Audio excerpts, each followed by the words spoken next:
Hi, everybody. I'm Kathy Ramsperger. Um, I want to thank you for having me here today at Virtual Book Club. So, I'm the author of two novels. One is out and one to be published in February 2023.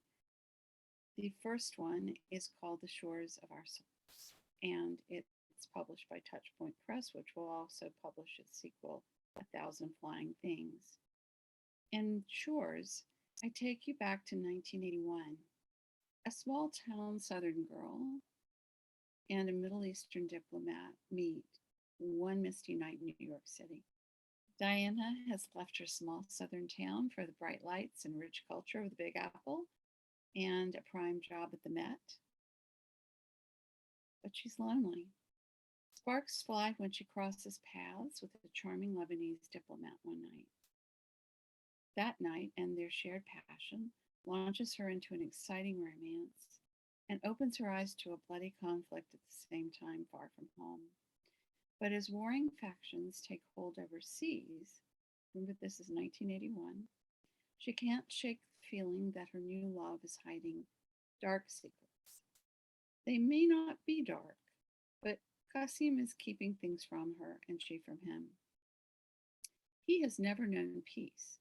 When he gets the chance to bring his country's trouble before the United Nations, he abandons his family obligations to heal his war torn homeland. But his true mission has taken a detour because he's met Diana. Against the urging of his closest friend and mentor, he wants to share his heart and hopes with her. He has good intentions. So, in the face of all these cultural barriers and mounting war, can Diana and Qasim find the strength to bare their souls and stand up for both their love and a lasting peace? That's the crux of The Shores of Our Souls, and I hope you will enjoy it if you haven't already. And here's a little bit about A Thousand Flying Things. And my protagonists are back again, the dynamic duo of Qasim and Diana, but there's a child that enters the picture.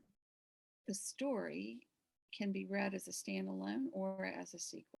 It opens in southern Sudan in the early 90s, which is a decade later, and Diana is in southern Sudan teaching kids to read. It's not going over very well. And there's lots that happens. But she ends up in Nairobi, almost by accident, brings Diana and Qasim back together again. So culture shaped them, love transformed them, and now there's a child. So will the child unite them? Wait for the twist at the end.